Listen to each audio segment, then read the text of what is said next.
بصوا دي انا اللي عملتها بنفسي، مش هتصدقوا من ايه.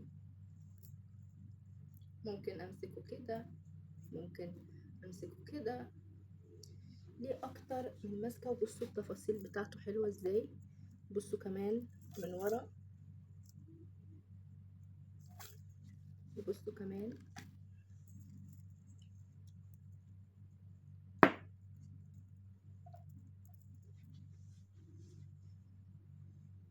ده اللي عملته بنفسي في البيت.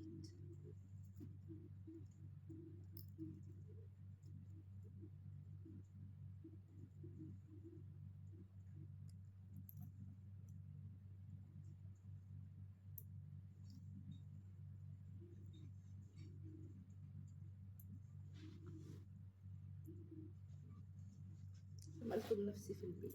عايزين تعرفوا ازاي عملت ده في البيت؟ تابعوا الفيديو للنهاية، مش هتصدقوا عملته من ايه اصلا.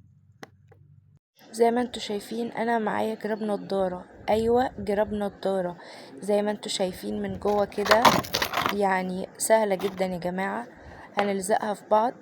هو يعني شكله عجبني الجراب بتاع النضارة ده، قلت ليه انا معملوش شنطة صوري. تعالوا نشوف مع بعض هعملها شنطة صوري ازاي. بصوا يا جماعة، لزقت حاجات كده فوق عشان تدي منظر ملوكي.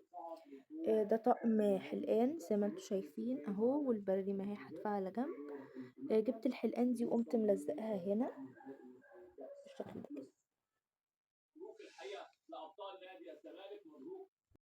ببساطة دهنتها. بصوا ده انا لسه مخلصتهاش. شوفوا حاجات ملكية. بصوا ده المونوكير اللي انا استخدمته تيمو، لونه ذهبي لان انا بعشق اللون الذهبي، ولقيته كمان هيليق. بصوا بقى الجمال، بصوا الجمال. لسه بقى هستناه لما ينشف.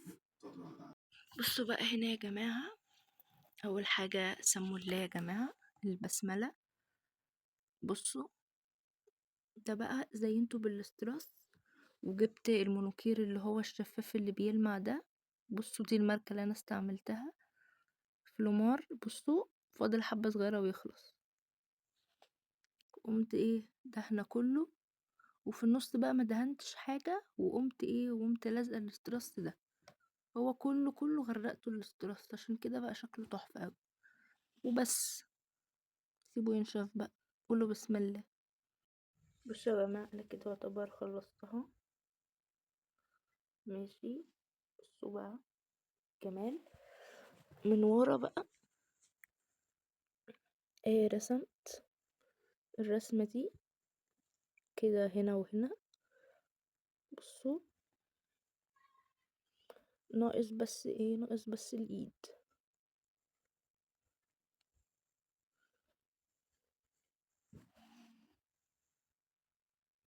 بصوا الشنطة دي، بصوا جمالها. بصوا ليها اكتر من ماسكة.